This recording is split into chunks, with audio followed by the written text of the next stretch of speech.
What's going on, guys? Happy to be here. I'm ready to roll. K&K Sports Talk Show. Let's go. Look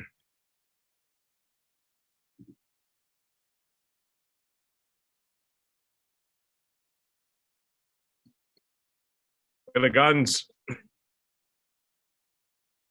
Good evening, boys. How's everybody doing? Doing great, Coach.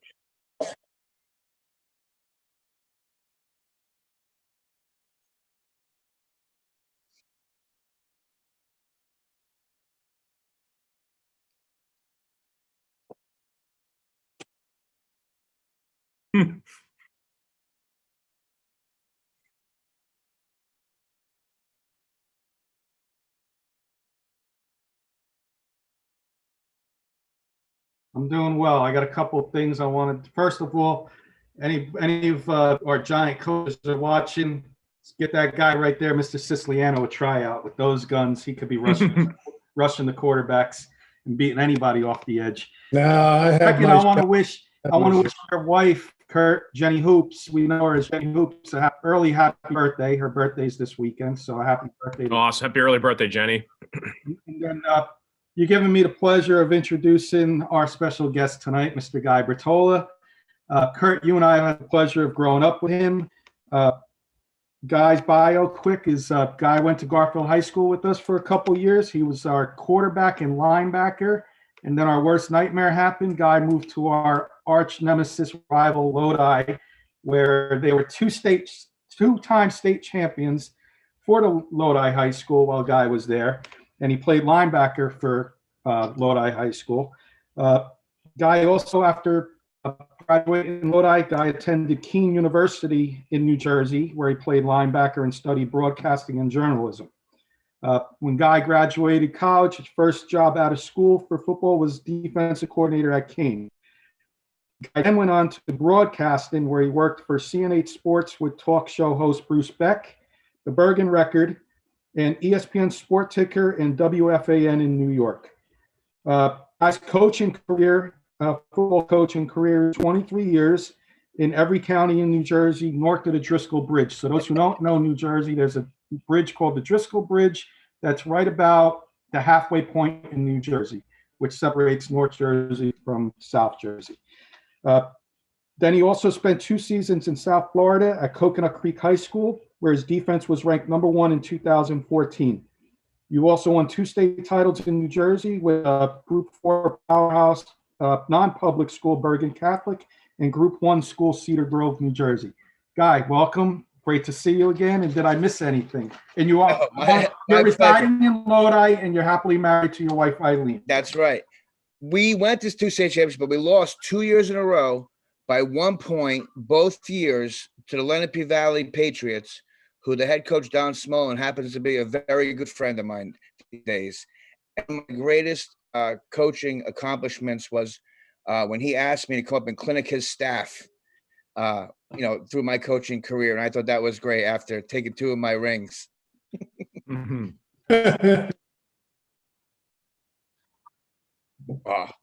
Yeah, of course, a million times, especially when you're younger. Now I'm an old man, but it's fun. It's fun. You always play them in your head, but it's great. And anybody who's played the game doesn't play anymore. It's all about the camaraderie and the guys in the locker room and the coaches. And that's why I coach now. I mean, I don't know what else I would do without football. I mean, I love it. I love being. It's the greatest thing out there. It's the greatest way to turn boys into men and develop young people, because you can be hard. And my big thing in coaching is you got to let them know you love them. You got to love them up, because if you love them up, then you can be as hard as you want on them, just like a parent. Yep. And I enjoy it. I mean, I couldn't, my goal is to drop dead right in the field. Like about 89, 90 years old. I just want to, that's it. Hold the turkey.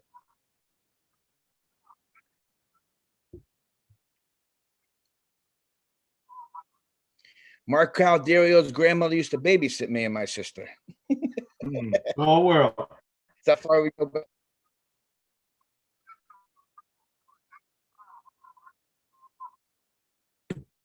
Coach Breslin's our defensive coordinator from Ramapo High School. Yeah, great guy, great program. Drew Gibbs, I know you were there, Kurt and Sis.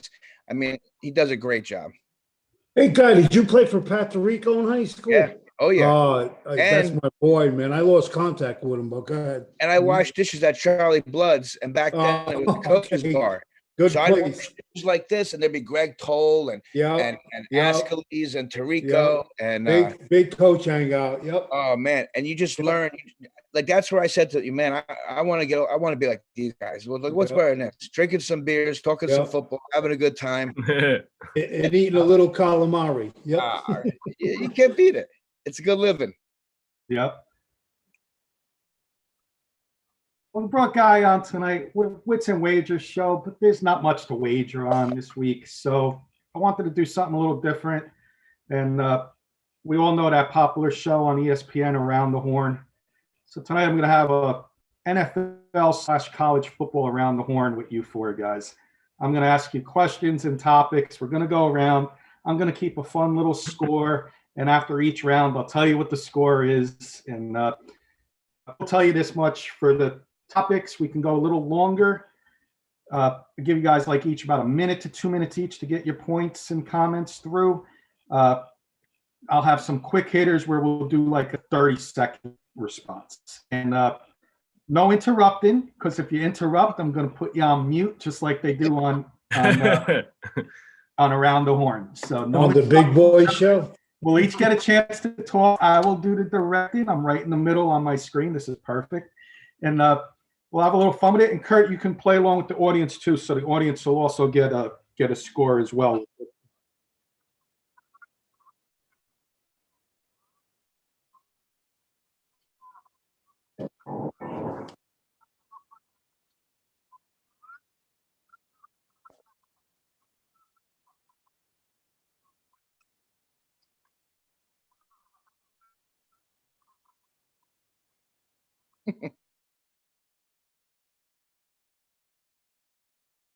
What's up, Jasper? What's up, Henry? Thank you.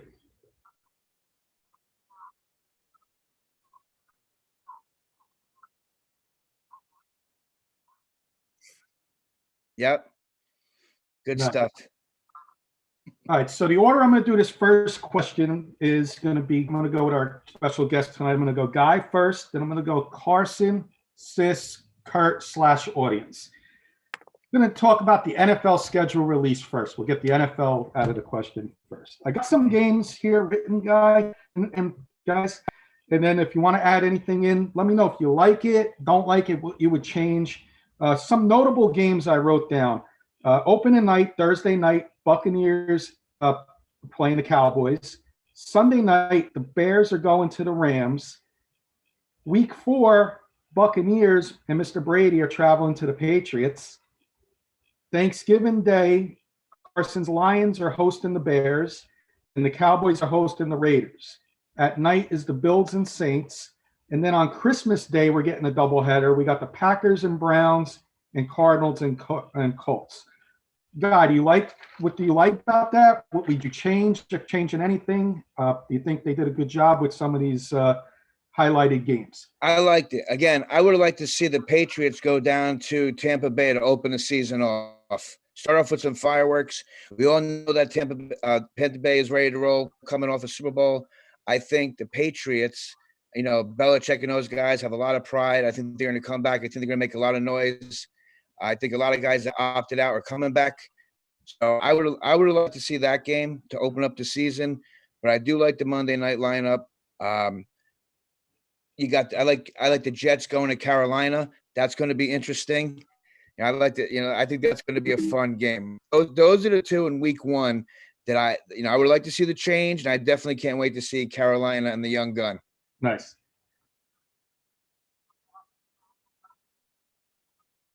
Yeah, it's gonna be interesting, Jasper. It is. All right, Carson, you're up. Yeah, I think they did a good job. One of the hitter ones that I'm gonna be watching is Lions and Rams later on in the season. That's gonna be a bittersweet moment seeing my longtime quarterback Stafford in a different uniform, and then Goff's making his return to LA. But opening weekend, I do like it. yeah, that's a good point that guy would have made. That guy made if the Buccaneers would have taken on, that kind of caliber team just to start the year. And then prime time Sunday Night Football, Bears versus Rams. You're going to see Justin Fields in action for the first time. We're going to be curious to see what he does. And then another game I wanted to point out is Browns Chiefs. Browns up and coming team. They've got the right pieces, a bunch of big add-ons in the offseason. They're going to go to Kansas City and take on Patrick Mahomes as well. And then, of course, my Lions kick off with the 49ers at home. So I think it's good. They get a bunch of good games. And, I think the NFL did good this year. Nice. Sis. I think the NFL did pretty good this year. Myself, I would have rather had seen the Giants open up with the Cowboys instead of Denver because they stole Mr. Smith. And my big game is always on Thanksgiving, black and blue game, Carson's Lions against the Bears. And Detroit never loses on Thanksgiving. Nice. Kurt.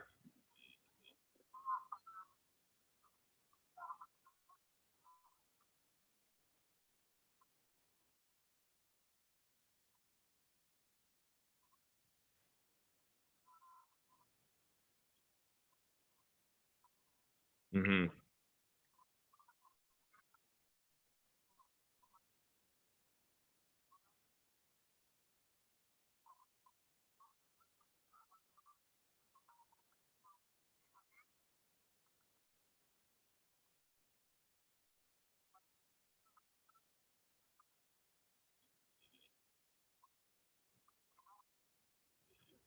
The blueprint is definitely out there against Kansas City. I like to see them get those 2 tackles back. I mean, I think they had a lot to do with it in the Super Bowl, but I think the blueprint is out on how to play them a little bit. All right, guys. So I'm going to just keep track of fun score. After that first question, I got Guy and Carson with 3. I got Sis in the audience with 2 and Kurt with 1. And I'm going to explain why you only got 1, Kurt. Kenny, real quick. Henry was saying my mic was muted. I think I fixed that. I just want to, if he gives me a thumbs up to let me know if he can hear it now. All right. Well, I'm going to tell you why you get a 1 in the first round. Okay. Who's coming to play the Giants in week 1? My Denver Broncos. And you didn't mention why that game was probably we talked about it yesterday. The Broncos and Giants don't seem like the most popular game on the slate, but it's a 425 game. Possible chance, Aaron Rodgers, but they picked this game because it was unfortunate that it was the game before 9/11. Yes. And this is the 20-year anniversary of that tragic event. And that's why you only got 1 point in the first round. But you got a lot of chance to come back. Okay. You got a chance to come back. Is there anything you guys would change in the Bears Lions? I agree with Sis. I think that's a great game for the Lions to have a conference.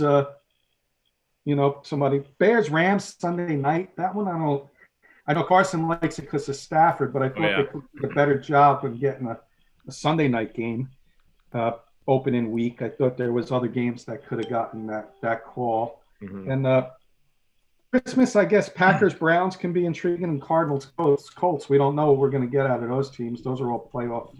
Those could be either really good games or really bad games, depending on what the teams do this year. Is there anything you guys would change? I like the Monday night lineup. I'm going through it now. I think they did a good job there. Sometimes that's I see sometimes that Thursday night and the Monday night game. I don't know if they're trying to scram. You might know better there, Money Man, how they try to cram in that last Sunday night game, and some guys cut it off on Sunday, some cut it off on Monday. But I think that the Monday night games this year look great. Sundays, like you guys said, I would have changed a couple of those. Okay, and it was a good friend of mine, good friend of the show, our friend Paul Rosen was mentioning to me that the Bears, they're getting a lot of primetime games. And they got the 3rd hardest schedule in the NFL right now before the season started. So they got Sunday night, they got Thanksgiving. I think they got another Sunday night game later on in the season, I think against the Packers, if I'm not mistaken. Or they have 3 primetime games. So we're going to see. I guess they want to see what Justin Fields is all about if he gets the call. We'll see. All right, I'm going to shift over to college football for my next topic. This order, we're going to go Carson, Sis, Kurt, Guy. college football playoffs is the topic, Carson and fellas. Okay. Quick, I just want to know if you would leave the format the way it is with the 4 teams currently in, top 4 teams, or if you would change it. And if you would change it, how would you explain how you would want to see it done? Yeah, I think I would like to see it to be an 8-team college football playoff. I think we kind of talked about this on the last show. You can kind of almost guess who's going to be in at least for the next decade. You got Clemson and Alabama. Those 2 are a lock. Obviously, 2 Hall of Fame coaches. They're going to be there regardless. The SEC championship game at the end of the year, usually the loser of that game usually gets screwed out of the college football playoff. I would like it to where it's 8 teams, where the 4 or the top 4 are lock, and then make the other 4 from 5 to 8 a similar format, and then just have those 2 play out as well. So, I would like to see it add some more of a March Madness kind of feel, because it's getting a little boring seeing the same teams over and over and over again. As a fan, I don't mind it. Obviously the best battle it out, but it would be kind of cool to see, some teams that just because they lost in their conference championship doesn't mean that they shouldn't at least get a shot at the playoffs just because they had one bad game. Fair enough. Kenny, real quick, couple comments from our good friend Wayne Poulter saying, I'm a diehard Jet fan, Kenny, but if Darnold drops 40 on the Jets week 1 and flips the sideline the bird, I couldn't be mad. We did the guy wrong. Richard Ruff is also saying, nice conversation. I like sports. Thanks, Richard and Wayne. I kind of agree. I think the Jets did, now they went out and got Corey Davis, sleeper, underrated wide receiver. They went and got that kid Elijah Moore in the draft. So they went out and got the rookie quarterback some offensive weapons there. So I agree with that comment. And thanks, Richard, for listening. And of course, we all like sports too. Sis, you're up.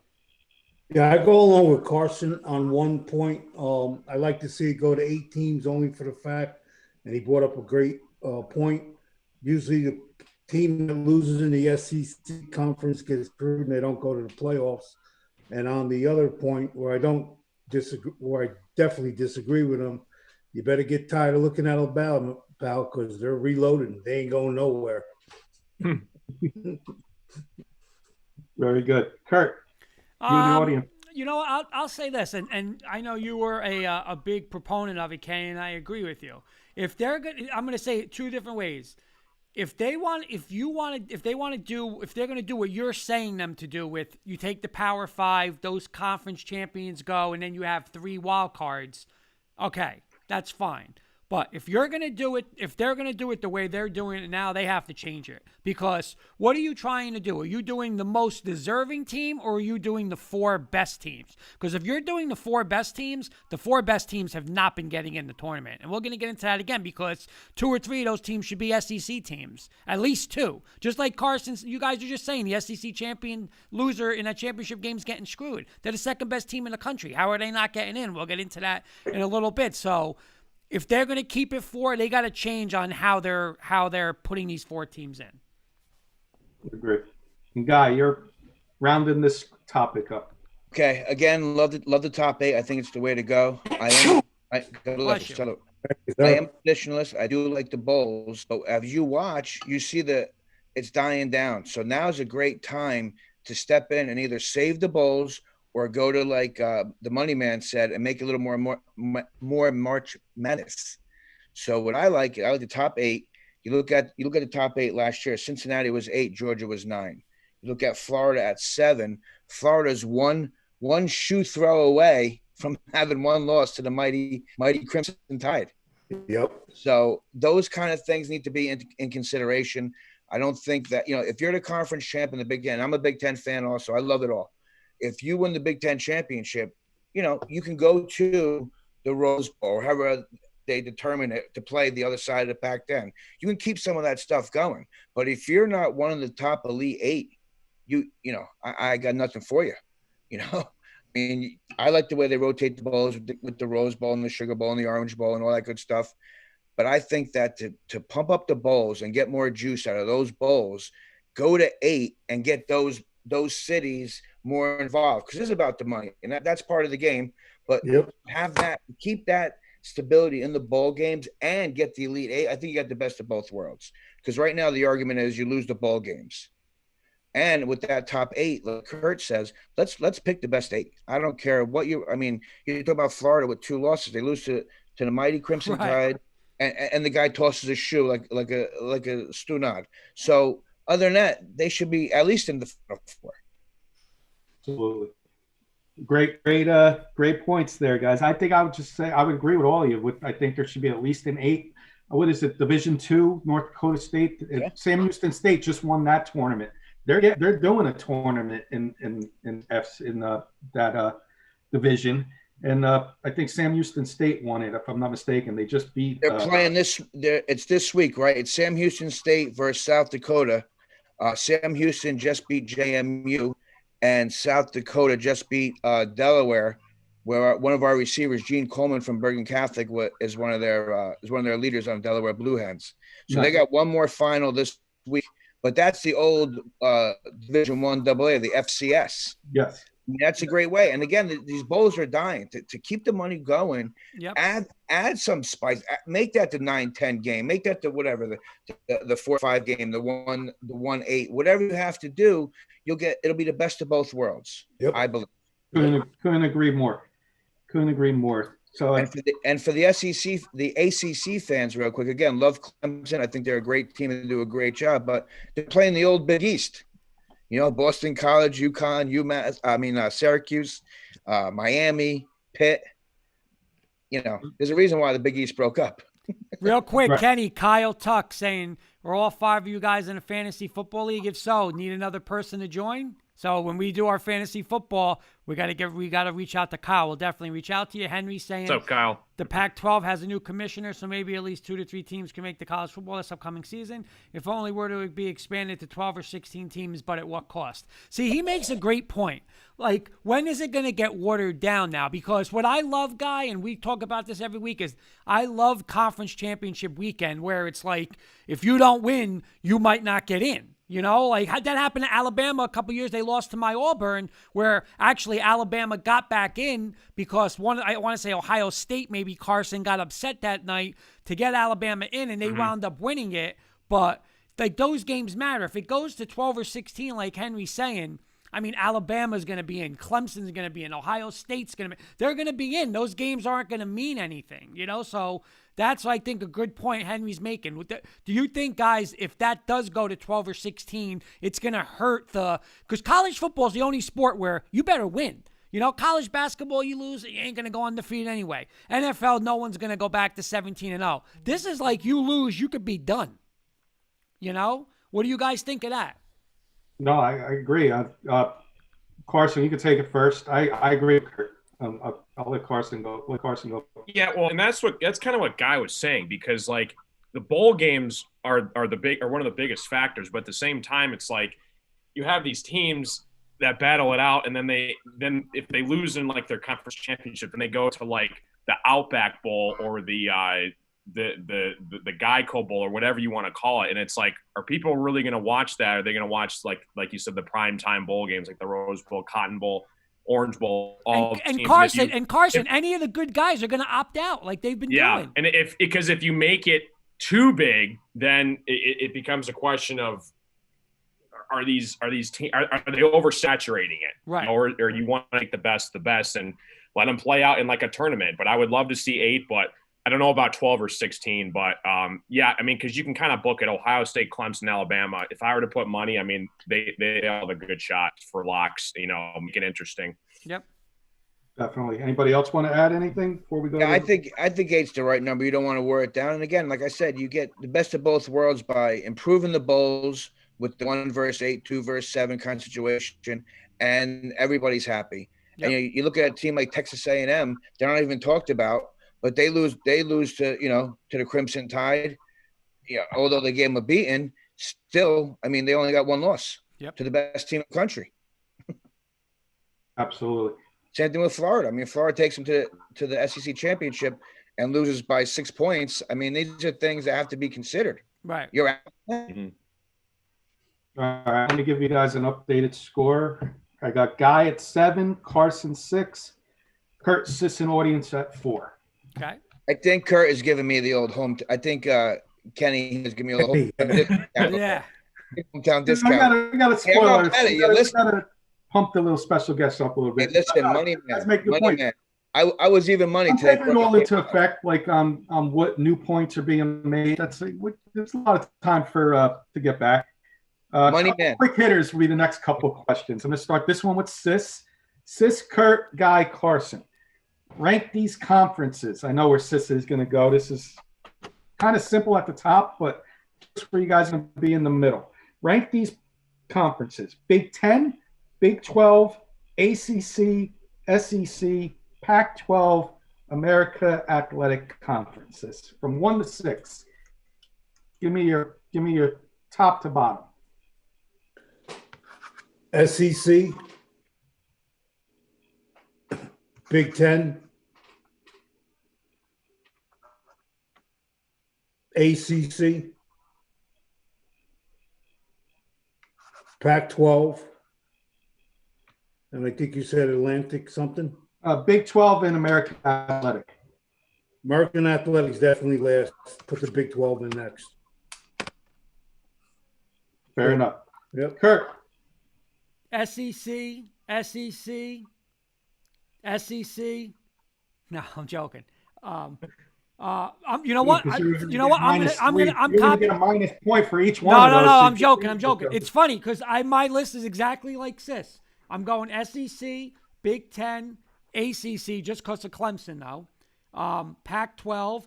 I'm very down on the Big 12. There's no defense played in that conference, and then the AAC. Very good, Guy. Tough to argue that one. The Big 12 and the Pac-12, again, no defense played at all. But if you're a guy who loves the ball in the air and the air raid offense, the Big 12 is where it's at. I would just say Big 12 or Pac-12, just to throw the order off. But I agree. I pretty much agree with Pat and Sis. But I would just, if you're throwing the ball guy and you enjoy that ball in the air, that's what you're watching. Like, and Carson, round this one off.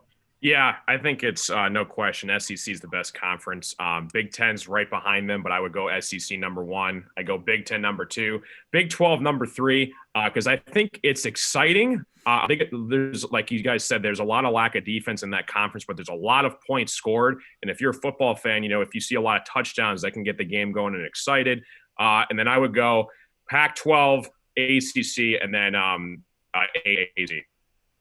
AAC, I put them in there because they are getting some schools that are making noise. You got Cincinnati, SMU, Central UCF. Florida. Mm-hmm. So I threw them in there to see if one of you would have left them in over the Pac-12 or Big 12. But they're getting closer, but they're not there yet. I agree with all your rankings there. So you each get a point. So 8, Carson 7, Kurt and Sis 6. Another quick hitter. This one starts with Kurt, Guy, Carson, Sis. Way too early, assuming we have the top 4 in the tournament. Way too early, 2022 college football playoff, Kurt. The top 4 teams that are going to be in. All right, I'm going to go Alabama. I'm going to go Georgia, Clemson, and Iowa State. Okay. Guy. I'm going to go Bama, Clemson, of Iowa State too, Kurt. I'm not going to lie. But I'm going to go with I think Notre Dame sneaks in there again because everybody loves Notre Dame. And who would I say? Bama, Clemson, Notre Dame. And Iowa State, right? You said? I'm going to go with Georgia over Iowa State, but I do love Iowa State. Okay. Carson. Yeah, I'm going to go Alabama 1. I'm going to go Georgia 2. Number 3, I'm going to go Ohio State. And then number 4, I don't agree with it, but I think they're going to get a pass because they're independent. I'm going to go Notre Dame as number 4. I think they have a very good shot to go undefeated based on the schedule. The only couple games that might slip them up would be Michigan early on Yeah, I would say those are my top four. And Sis, round it out. We're saying now, if this does go to 8 teams, is that what we're saying? No, just four. Just four. four. If it stays the same, four. Any four. Your four that would be in the playoff. Bama, Clemson, Georgia, and Auburn. Auburn. Like it. I like that too. SEC, baby. I like it. You all get a point. Got a couple more quick hitters. This one's for Guy. Give me I think I know where you and Kurt may go with this. A dark horse sleeper to make the playoff. Well, I think me and Kurt will agree with the Iowa State Cyclones. I don't want to get too deep into schematics here defensively, but if you YouTube their defense, they play a very unique 3-3-3 defense, and I love what they're doing over there. I gotta say Iowa State. Awesome. Carson. I'm going to give you guys one that's going to make Clemson a run for their money this year in the ACC, and that's North Carolina. They are coming out of the woodworks. When you think about North Carolina, you think of a basketball program. They're in the top 10 to start the year preseason. They've got their starting quarterback back, Sam Howell, all 5 of their starting offensive linemen back. I think they could be a big sleeper moving forward for a push to the playoffs. If they can get past Clemson, I think they got a good shot. I like it. Kenny, real quick, Matt Staffiero, our good friend from the Rocky Mountain Sports Report out in Colorado, his 4, Bama, Oklahoma, Clemson, Georgia. So he's going 2 SEC teams also. You got to respect Oklahoma. And then he is saying, Matt's saying Iowa State could sneak in. So he's another one on the, high on Iowa State. Yep. Mr. Siciliano, you're up. Oh, I got to agree with what Guy said earlier in the program. Against my boys, Florida was a shoelace away from beating them. So I'm going to say Florida. Good. I like it. And Kurt. I'm going to put Iowa State in because they are obviously they haven't been there. I mean, they are a top 10 team. So I'm going to give you one more little sleeper, and that's my old boy Gus. And not that they're going to get in, but this is going to be your small school team is UCF because they got the kid Gabriel back. They put up 42 points a game. Now Gus is going there from the SEC. He brought a couple Auburn guys there. Watch UCF this year. Again, not that they're going to get in, but I think they're going to be your Cincinnati this year, that small school that's going to be, the undefeated team hovering at the end of the top 10. UCF. Right. A sleeper team I like, not to make, to be a real dark horse, but why not? I mean, they're getting their quarterback back. I like Indiana's left-handed quarterback, Penix, New Jersey kid. And I know Carson's in Big Ten. He could probably relate. Like the kid, you've seen more games than I did with him playing. And at the start of the season, he was like a Heisman front runner at one point. He's really good. Sleeper. I think he's a big sleeper and can lead that team to the next step. Good chance of. Quick fun fact: the only time Jimbo Fisher ever opens his mouth, something good happens. So he's saying, Saban, we got the same thing you got. I think they might be a sleeper too this year. Again, they're losing to Alabama last year. Saban said, yeah, you guys are close, maybe in tennis. But I still think that Alabama's a team to beat.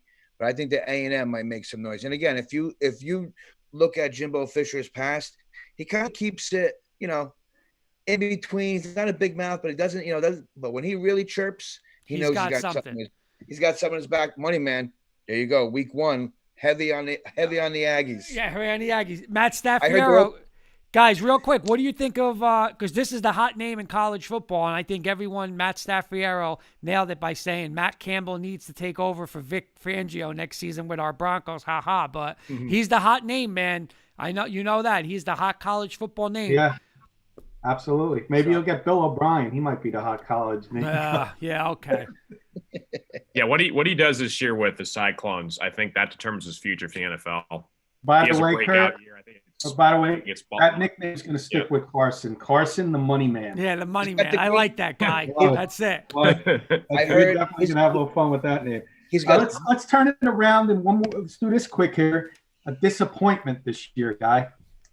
Okay. I think a disappointment this year.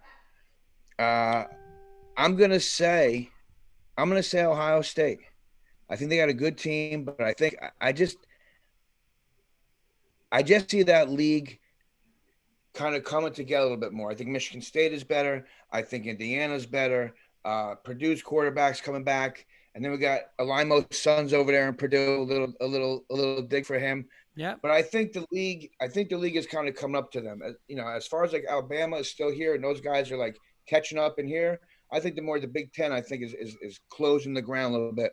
Although I do think Ohio State is the favorite. I think it's closing a little bit. I'm going to say, I think they slip up a game they should win. I think they lose this year. Carson's smiling with that prediction. Carson's hoping that one happens. Who's your disappointment, Carson? This is going to be a very bold statement, but I'm going to go with Clemson. I feel like Trevor Lawrence changed that team tremendously. It's going to be really interesting to see what happens when they're not around him. There was a lot of games where, when he wasn't in, it was a rocky road all the way to the finish line. So they got to adjust, and they got to adjust fast and early. I got a lot of confidence in Dabo, but they're going to have a good year. But I don't know if they're going to live up to people's expectations like they have and what Clemson's about. I feel like they're going to make like a top 15-ish run, but I wouldn't be surprised if they didn't make the playoffs this year. Yeah, that's a good point, because North Carolina and Miami can sneak up to them this year. I like that. Sis, who's your disappointment? USC. Pac-12. You think? Pac-12. I hear you. They're always a little when they get overrated sometimes, so they can be They beat teams they're not supposed to beat, and they lose the teams they're supposed to beat. And I was watching a mock draft today, and Tom McShay had the quarterback going number 2 to your Lions, Carson, Kellen Slovis. Interesting. Yeah, that was a little reach there, I thought. But, it's just mock draft. 2022 season. We just had our draft. But Kurt, who's yours? Yeah, me and Sis are on the same page today. I have USC too. Just because, like you're saying, I think there are a lot of a lot of people's sleeper to go to that to the college football playoff. Like you said, they're going to have maybe the number 1 or 2 picks, and I think this is the year where Clay Helton finally gets the axe. And he's always survived, but I think this is it. Like I think he has to win the Pac-12 and have a shot at the college football playoff to save his job. And I think Sis is right. So I'm going to put USC also. Kurt's only saying that because I told Gibbs the second year, I said, don't waste Kurt on the freshman level. Bring him up. Let him coach in the secondary.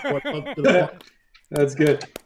I agree with all those picks. And I agree more. Like, I agree with Carson. I think Clemson can have a step down big time. And then my only other one I would throw in here is Oklahoma, because of Iowa State being right there with them and maybe having their number. So they might be that might be in their heads that Iowa State's coming after them. I'll start this one with Carson. The way you all got a point on that one. I got scored. We're Guy and Carson are at 10. Sis and Kurt are at 9. So you guys are catching up a little bit. Got you guys a little closer. Cool.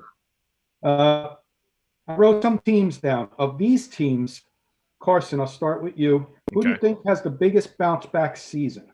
LSU, Michigan, Penn State, Texas, Tennessee, Florida State, or etc.? Wow. Gosh, I think it's Penn State. Penn State, I don't know what happened. Same deal with Michigan, but I think the Big Ten, Guy was pointing this out earlier. I think the Big Ten is going to be a lot better this year. It's going to be a toss-up. Ohio State's right there as well. They're kind of leading the way, but you got teams like Iowa. You mentioned Indiana, Northwestern. They just made the Big Ten championship. So there's going to be a lot of teams that are going to surprise you, but I think Penn State has their bounce back year. I like their coach. I think that's the team that has the biggest bounce back. Insist. You named 20 teams. You're gonna have to name them again. I didn't remember them all.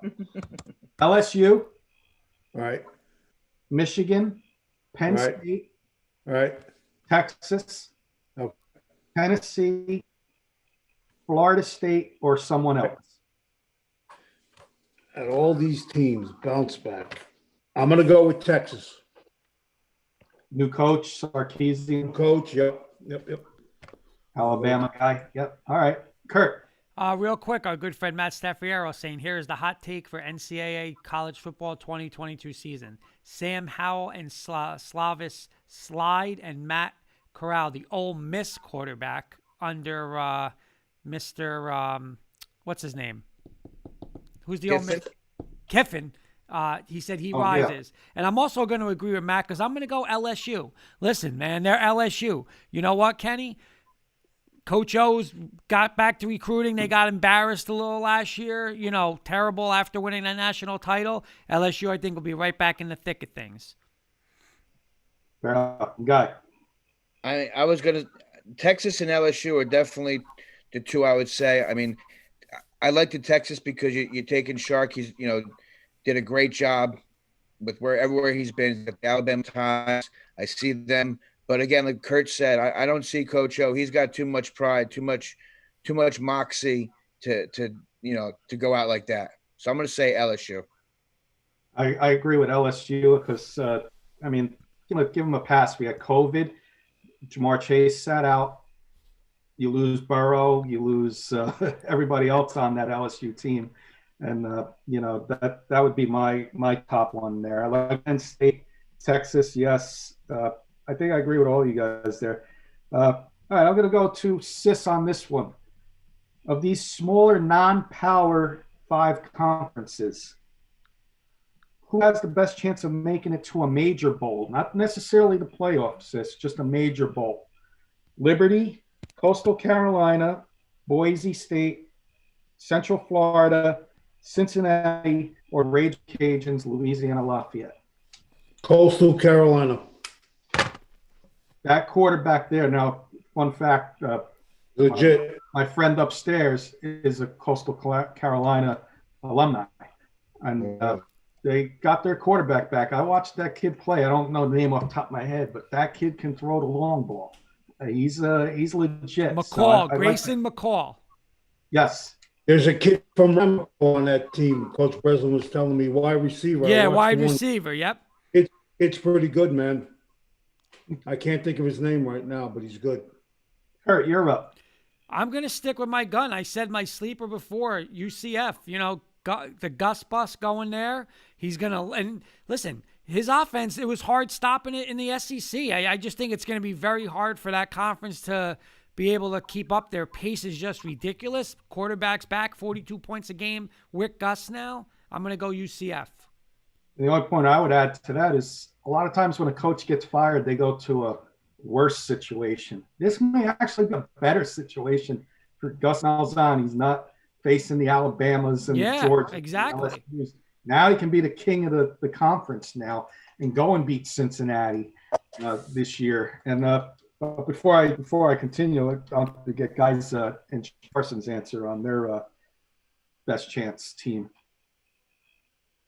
Carson, you go first. You're the yeah, sure. Yeah, I'm going to go with Coastal Carolina with Sis. Grayson McCall, he had an unbelievable freshman season. Basically undefeated. They did lose in their bowl game, but I think by the time he's a senior, he could very well easily be a top 10 draft pick. I mean, the guy's insane. Sun Belt Conference. I think they're going to run the way for the next few years. I would say Coastal Carolina has they're angry that they lost in their bowl game, so I think they go undefeated again, and I wouldn't be surprised if they make like a top New Year's bowl this year. Fair enough. And Guy, you're finishing this. I'm gonna have to agree with Kurt. You take a SEC type staff like that with Gus Malzahn, his staff goes over to a lower division. I think they really can make a lot of noise. And like Carson just said, I think they might be outside looking in for the college playoffs. There's some good ones there. You got Boise, that's always there. Liberty's got their quarterback that's supposed to be the top first round pick next year. Cincinnati's got their quarterback who came back. And the Raging Cajuns, I mean, they made some noise beating Iowa State last year, right? So a lot of small schools making some noise. I got one more college topic. I should have brought this up when we were talking about Notre Dame, but I skipped over it. I'll start this one with Guy. Should Notre Dame and other independent schools be eligible for the college football playoff without having to play a tournament? Meaning, they can go undefeated and play the 5th, 6th best teams in each conference and not have to play a championship game anywhere.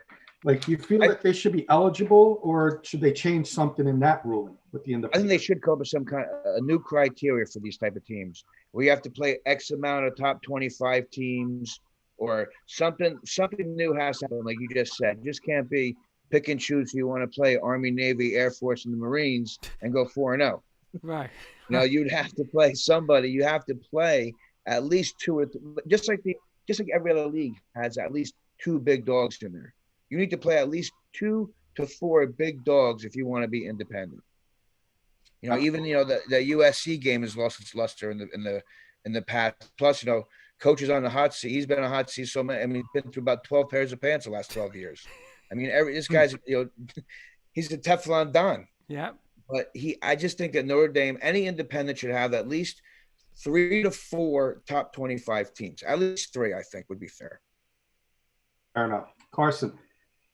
Yeah, I agree. And like I said, I'm a huge guy on resume, and we were talking about this earlier. The SEC alone could have their own college football playoff, and if they're good, I mean, I'm looking at their schedule right now. They got, let me see, like, notable ones: USC, North Carolina. Those are like the only 2 that would really make them get a run for their money. But if they're like, they got to go in a power conference, because when you're independent like that, it kind of damages your credibility. We talked about when they did make the playoffs and they got absolutely smoked, in the semifinals. So, you got to build up that confident character and prepare for like big teams when you do get to face them. So, yeah, I say they're gonna get a pass though, because I would say they're gonna be a top 10 team because of their record. But I'm a big resume guy, and that's why we're so high in the SEC, because every single game, I mean, it's just the best in that conference. Sis. Again, Guy nailed it. I agree with him 100%. If they're not playing 2 to 4, the big boys, then they don't deserve to be in the playoffs. Very good. All right, I saved you for last because I know you wanted to get on this one. Well, real quick, Wayne Poulter. Of course, they should be eligible. If another team could command the ratings and cash without a tourney, let them do it. If they play strong teams in the regular to earn a spot, then Notre Dame belongs. Here's the only thing I would say, and I couldn't agree with Carson more. He nailed it. Imagine we're talking about, I think it was 2 years ago, the game where it was Tua and Jalen Hurts and Georgia in that SEC championship game. And, you got Georgia in a heartbreaker getting beat when Jalen Hurts came in, replaced, and Alabama beat Georgia. And so Georgia and Alabama, one of those 2 teams is going home after playing that game, and Notre Dame's just going to sit home and watch that, and they don't have to play a game? Like, I don't understand that. Like, that's absolutely not. If you have to be in a conference championship game, or you don't go. You don't go. I mean, that's crazy. Alabama, Georgia, 2 years ago, Fromm versus Tua, he gets hurt. Here comes Jalen Hurts. Georgia gets beat, and they go home, but Notre Dame's just going to roll in by sitting home that Saturday? No, they should play. No, and I agree. Guy, I think you hit this earlier. It's all about money, and Notre Dame's going to bring money in. So, unfortunately, they're going to be in. I would like to see if you want to have 8 how many independents right now? There's like 6 or 7. Have the top 2 independents play each other, and then the winner of that game can be eligible for a college football playoff. Eligible. Not saying they have to be in. Right. You're right. Eligible because you opened up my eyes last year, Kurt. You said that Notre Dame, and now you're going to be independent. You're going to play Boston College, who's going to be probably 7th or 8th in the ACC. Carson said they're playing USC, North Carolina, but who else are they going to play? Nobody. They're going to play Pittsburgh. They're going to play some of the lower level schools, and I don't know. It just doesn't seem fair. Like you said, that a one loss A&M last year. Yeah, they were in the ACC, but you go ahead this year if Notre Dame's independent, same situation, and an SEC team's going to be left out. And to me, that's not fair. Kenny, can I come up with a topic real quick to come get you real quick? Yes. Okay, real quick. This is where I want to come get you because, Guy, Carson was on with us and Sis was on with us, but this is a couple of months ago, and Kenny kind of said it again. But Kenny's philosophy is the conference champions should go into the college football playoff. Now, I'm just going to ask a question to all four of you guys, okay? No. No. This is what you words in my mouth. I never said that. You said. Go ahead. You said the conference champion should go. So I'm just going to throw this out. 2018.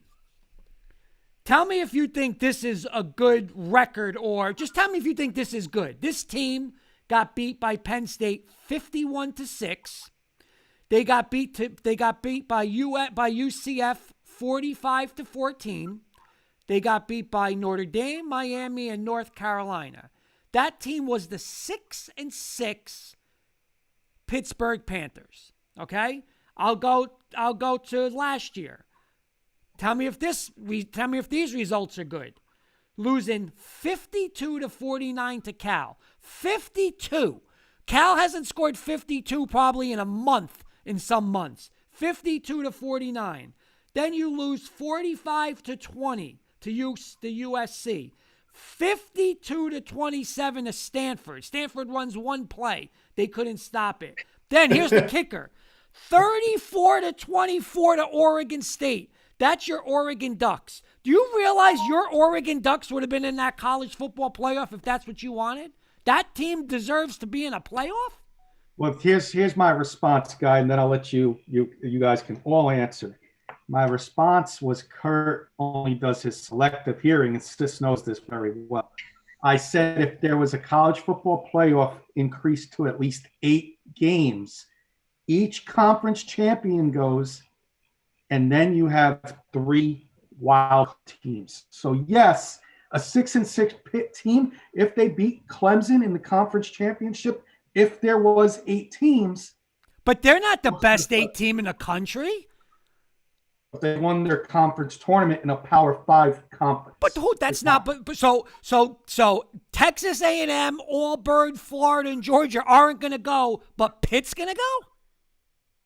Pitt and Oregon. That would be my Oregon. College football playoff if you had 8 teams. Yes. No way. But then it's not the best 8 teams in the tournament. No, it's not. You're right. But then the team that Pitt beat, if it's number 1 or number 2 Clemson, shouldn't go either. Because why are they ranked number 4? Why are they in the top if they just got beat by a 6-6 team? Here's an issue. If they do go to 8 teams, it's very likely that might happen, like Kenny says. My thing is they go to 8 teams. Let's go 1 through 8. Let's get the best 8 teams we possibly can get. Yep. But what Kenny's saying, again, it goes back to money. If I'm in a conference championship and I win, they're going to get those 5 and then 3 at-large games. You know, I just think I think they got to do something. I would take that over the 4. See, Sis, I'm going to go to Sis on this, and then we'll get Carson's response too. But Sis is a high school coach in Jersey, and so is Guy. To me, that's like saying, Guy, what's the best conference in New Jersey? The Big North. The Big North, right? That's like saying, okay, you got Bergen, Joe's, Bosco, yada, yada, all these schools, but only one goes to play in the state tournament against, right. Wallington, because Wallington won their league. Or Sis, when we're at Ramapo, whoever wins the regular season league in the old NBIL, Ramapo or Rain Hills, the other team don't go to the playoffs. They're the 2 best teams in North Jersey. How could they not go and play? Because they're in the same conference, but you're going to get powder puffs going and playing for titles? Come on. Kenny, you can't sell me on that. You got 4 best teams like in that Big North. In a state, only one goes. But other teams are going to go. Basketball's the wrong way to use an example. Why? It's the same thing. Any other example? It's the same thing. UCLA, what they did, they came very close to winning the national championship this year. And they were in a play-in game. Who? UCLA. But basketball's different. Well, that's why I said basketball's a bad example to use, but it's really not because, you had a power conference school get hot. And you know what? If you win your conference championship, hey, you deserve to go into the playoff. You know, if they want to do it that way, I have no problem with that. But there's got to be 3 wild card teams for those top 3 other schools. You know, there's bracket busters in basketball, right? When somebody beats somebody in the tournament. Georgetown won the Big East tournament. Okay, so wait. So answer this. Carson, you watched a lot of college football last year, right? Okay. Yeah. You got A&M, like Guy said. A&M, Sis's Alabama, Florida, Georgia. Just those 4 teams alone. Are you going to tell me, because in Kenny's theory, okay, he said, well, if there's an upset. But there's no upset in USC versus Oregon. That was the Pac-12 championship. How is one of those 2 teams, Kenny or Carson, better than any 4 of those SEC teams? Right, exactly. And it's this is where like you kind of have to pretend that like throw rankings out the door, like to forget the top 25. Like Right. Everybody is just their team. Pretend there's no number in front of each other, because it's like. And going back to resume, I mean, you got to look at who they played this year. How much did they beat them by? You know, what's their strength of schedule? But if they're not, if you got to really nail it down, because if they don't have a good resume, but then they go to their conference and then they have a one-time game miracle that they somehow win on like a last-second field goal, do they really go to the playoff, or do you want to throw in like another? Like I hate going back to the SEC, but it's true. Like. It should be the best 18 or best 4 teams or best 8 teams if they do expand it, and just you gotta not look towards because there's a number right in front of them, because it's then you have like these teams like that are independent, but they're making like the whole case of Cincinnati being a case for like a playoff team, which I can kind of understand, but they were looking at if Cincinnati didn't have a number in front of them, you wouldn't have never put them in discussion. But since Exactly. they're a top, if I didn't watch college football and I said, oh, look at Cincinnati, like, you know, they're in the top 10, so they must be good. But it's kind of David and Goliath. Like if you put these 2 teams next to each other, you know, like Georgia would blow out a team that is playing against 4th graders in their conference, and they're winning by like 30 to 40 points every game. And it's like, you know, best of the best, and just kind of forget the numbers in front of the teams. It's the best teams with the best resumes and who they faced. Right. See, Carson and one Sis. point, Kurt. 1 point, Kurt. 1 note. Cincinnati was in that game until Hudson got hurt. Okay, but here's my point about that. Offensive tackle got hurt. The game was over. Right, and but here's my point. I can't wait to see our Ujari rushing the back press. But let me go to Sis on this, because I remember talking about this game with Sis leading up to that game. And I think it was the last 2 years, okay? 2 years ago, it was, oh my God, Oklahoma or Baylor. Baylor with Matt Rule. Baylor, and look, Baylor's going to get in. Can they get in? Baylor played Georgia in the Sugar Bowl. Georgia didn't have 13 players opted out. 13, okay? And Baylor still got beat by 2 or 3 touchdowns. What does that tell? What would have Alabama done to them? What would have LSU done to them? They beat the 4th best SEC team without 13 guys, beat them by 3 touchdowns. Cincinnati, again this year, well, if they're in the game. Georgia has, and you know what? Like Guy and Sis can talk about this. Georgia is deflated. Okay, we got to go. Where do we got to go? We're not in the playoff. All right, we'll go. Cincinnati, it's their Super Bowl, and they still couldn't beat them. They don't belong in the playoffs, Kenny. They don't.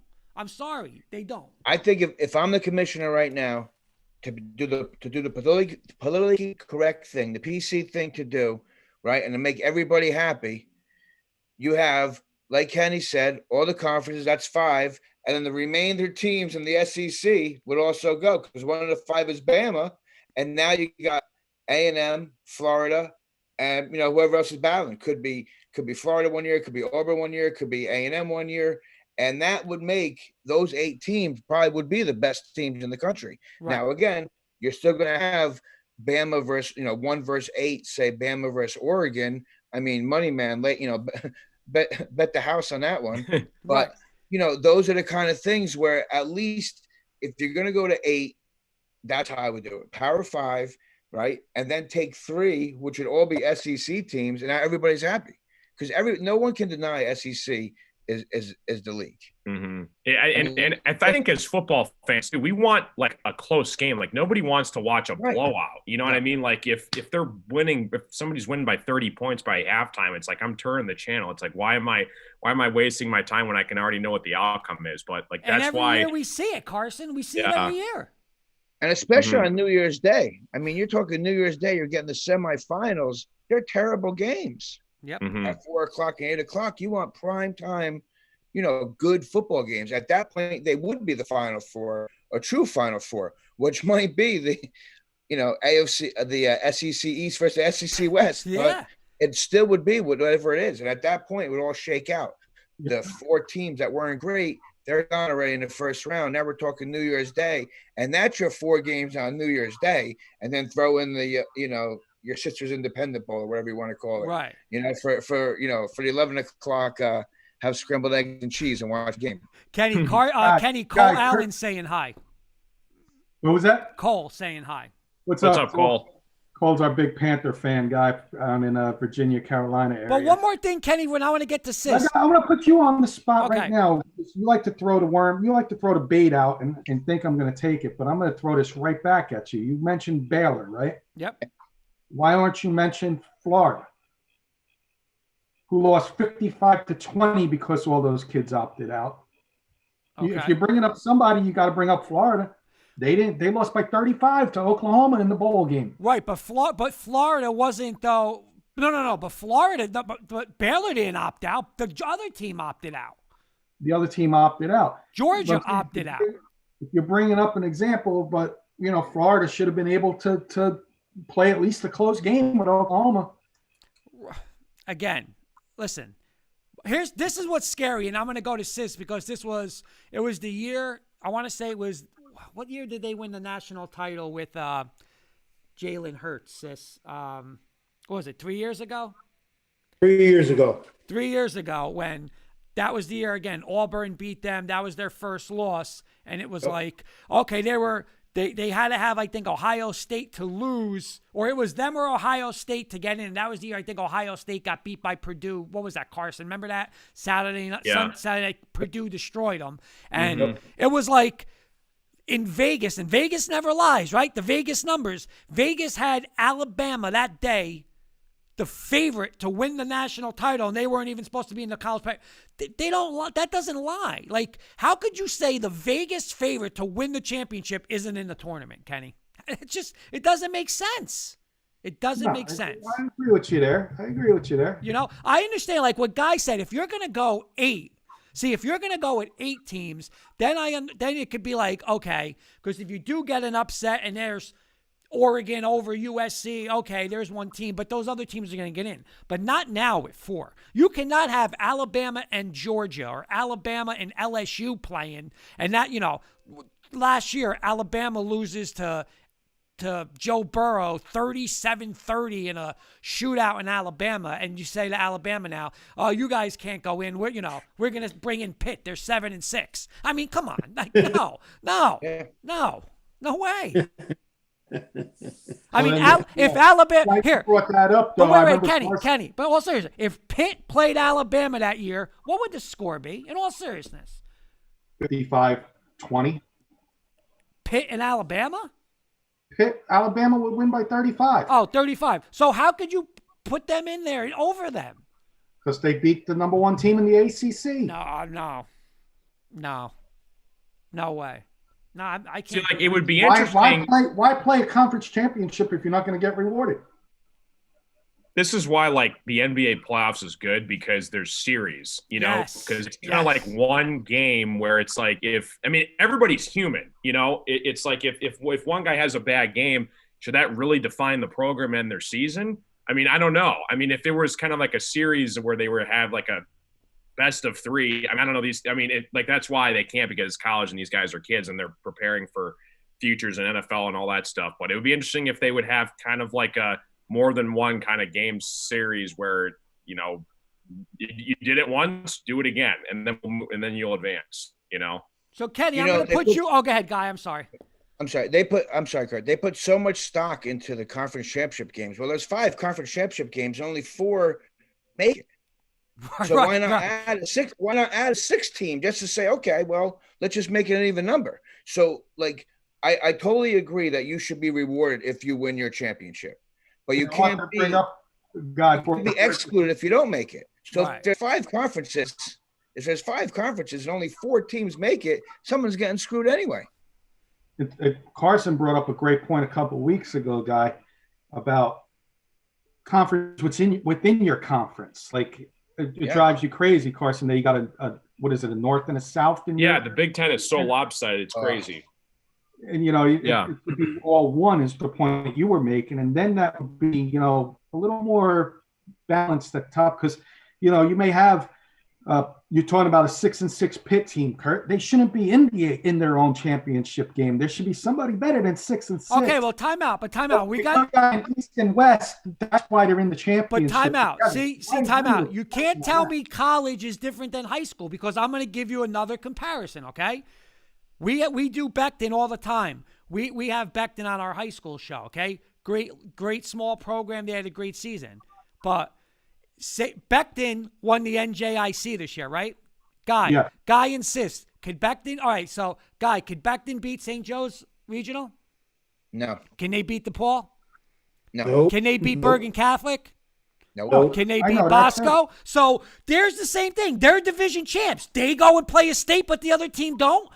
Waldwick Midland Park is going to go, hey, so Waldwick Midland Park and Garfield are in a league title. You just said, well, if Pitt's in that title, well, if it's Garfield at 4-2 and Waldwick at 5-1, and Waldwick wins, they go to a state tight playoff, but Bergen lost 34-33 to Bosco, and they go home?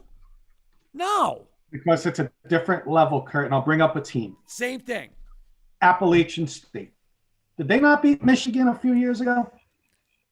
Once out of 100 times. Come on. Come on. I love Just throwing it out there. That's why I agree with Carson. It should all be one level, and then your top 2 teams will play each other in the conference tournament. It's not going to be a lopsided 6-6 team on one side and an undefeated team on the other side. It's going to be more balanced. You're going to have your top 2 teams facing each other. Appalachian State, Michigan was 15 years ago. Right. 15 years ago, he's given me. But all joking aside, you would have your top 2 teams facing each other every year in your conference tournaments if there were no divisions within your conferences. Okay. So after further review, I think the money man is right with the crossover leagues. Make it right. 8 teams make it. 5 champs, 3 at large. Call the commissioner. That's it. We solved the problem for college football right here on K&K Sports. That's it, baby. That's this is why we're unique. Kurt likes to start a pot up, Guy. And the Appalachian State game was 2006, just to be right on point with that. I mean, no, it's also, I really think, guys, and I've said this, like, they got to come out and say, see, I think what college football, I don't know, I'm not going to say that they lie, but they keep saying it's the 4 best teams. It's the 4 best teams. It's not the 4 best teams. No. It's really not. And if you want to say it's the most deserving teams, then say it's the most deserving teams, because you guys are right, Kenny. If Clemson last year lost 2 games in the regular season, you know what? Maybe they don't deserve to be in the college football playoff, but they're damn 4 best 4 teams in the country, though. If you're going to say who's the best 4 teams in the country, Clemson's one of the 4. They might not be one of the deserving if they lose 2. So it's a difference. Which one is it? Most deserving or best 4? Big difference. By the way, I'm going to give you a game. You want something more recent, Mr. Siciliano? Kurt's sleeper team, Iowa State. Did they not get beat by the Raging Cajuns last year? Yes, they did. I think, if I'm not mistaken, I think you called that too. That was one of the only ones you had. Kenny did call that. Yep. That was one of his only winners the whole season. Okay, so what's your point though about that? They shouldn't be in the playoff. Oh, Iowa State? Iowa State. They shouldn't be in the playoff. They lost. They weren't in the playoff. Right. So I don't understand what they weren't a top. But they're a top team. They were a top 10 team last year, and they lost to the Raging Cajuns. So you're saying it can't happen?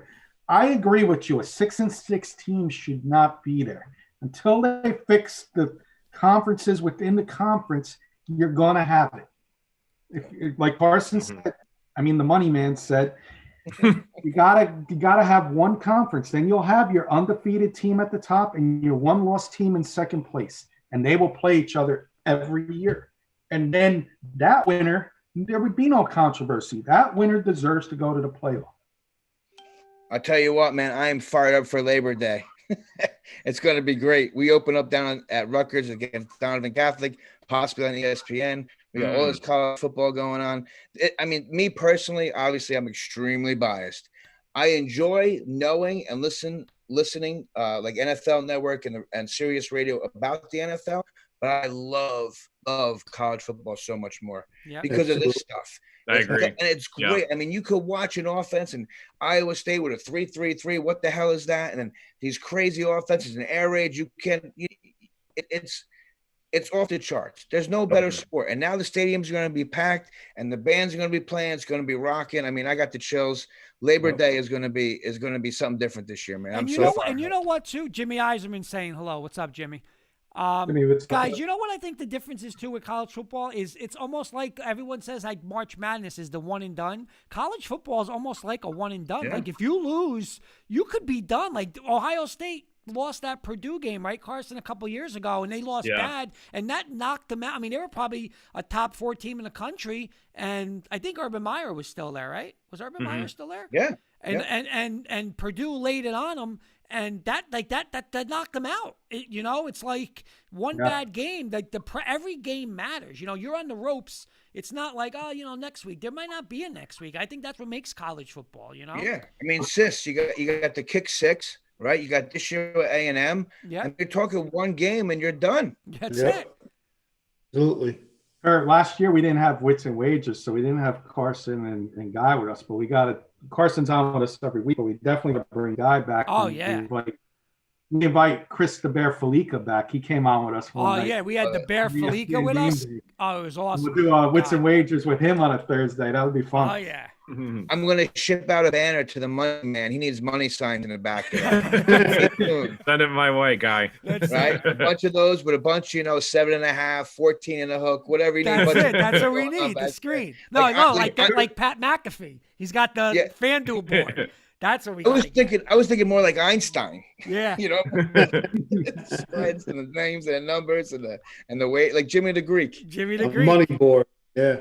I got 2 more quick hitters, NFL, and we'll tally up the scores because I know we're going overtime here. Yep. All right. I'll start with you, Kurt, because I know what your answer is going to be. Which rookie quarterback will have the best season this year? Trevor Lawrence. Easy. Easy? All right. Mr. Bertola. I'm going to go with the pretty boy in New York with the Jets. Woo! I just feel so about this kid. I just love his moxie. I think he's going to fit. He's the next Broadway Joe. Maybe not that good, but good looking, charismatic. He'll be on every GQ and every billboard. I think he's got big enough shoulders to handle this New York media. I'm gonna go. They're gonna protect his blind side too, so that's good with Becton and Vera Tucker. Carson.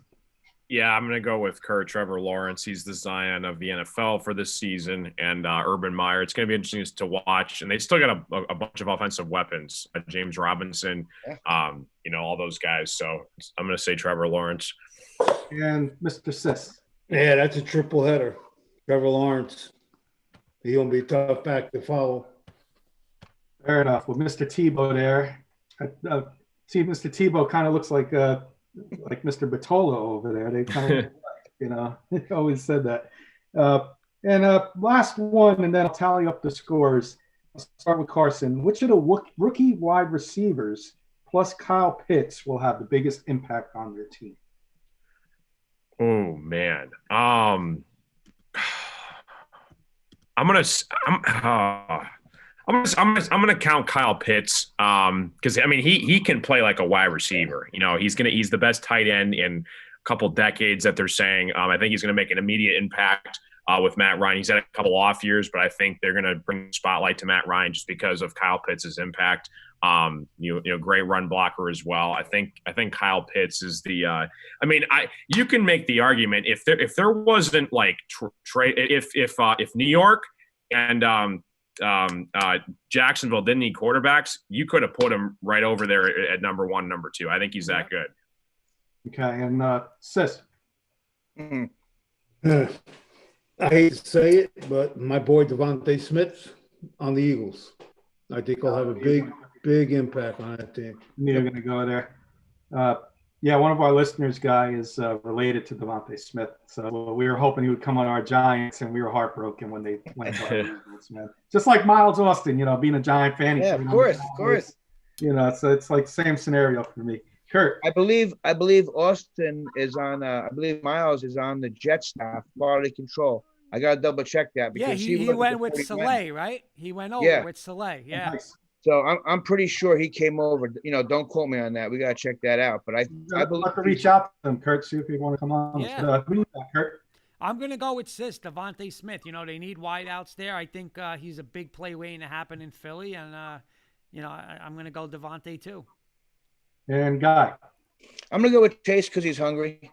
Took the year off, a lot to prove. He's got a guy who get him the ball, knows him. I think they're a year or two away, but I think they're gonna be much improved. They were looking good before what's his name got hurt. But I feel like the combination of him having the year off and having his body rested, and I think being with his former teammate, I think Chase might be the best wide receiver this year as a rookie. Jimmy Eiserman is saying yes, he's with the Jets. I talk to Mr. Austin regularly. Great. Nice. All right, guys, are you ready for the scores? Let's go. Get our final thoughts in. Bringing up the rear was Mr. Valenti because of his rant with the. Oh God, how many? That was coming. Right there, that was easy. That was easy money, man. You were right there to the end, but you blew it at the end, and you got 15 total. Okay. Carson and Sis are tied for second with 23. He buried his own Garfield, boy. Yep, he did. Sis. I'm in control tonight. You're lucky I didn't shoot you when you were ranting about that. And Guy, our special guest, you won with 24. Congratulations. I was the early line anyway. I was even money, man. I was even money. That's it. You were. It was even money tonight. I had my money on you, Guy. I'm gonna cash in. $1 win $1. Kurt fixed the race. Kurt fixed it at the end there. He was winning the whole time. He was right there at the end, and then he blew it. I fell out of the good grace when I got Kenny when he said a few years ago when it was 15. That's it. Yep. He doesn't like when he gets corrected, Sis. Oh no. Nope. Kenny, you're not. Are you married, Kenny? No, I'm not. That's why. If you were married, you'd be used to getting corrected. That's great. I haven't been right in 20 years. I'm only right on the sideline. That's about it. That's only 50-50. Yep. Oh man, that's good. So let's do this. Let's do final thoughts, Guy. We're gonna let Guy go last, but okay. Carson, give me your final thoughts for the show. Or just final thoughts in general.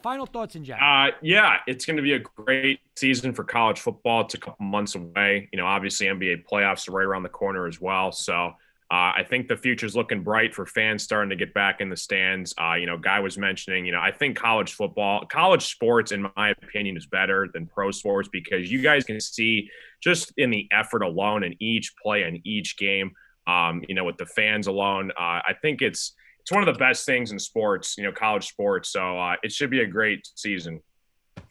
Mr. Sis. I agree with Carson. Bringing the fans back, and thank God that's going to be huge. College football, again, we both coach over 20 years. I'll take college football and high school football any day of the week over the pros.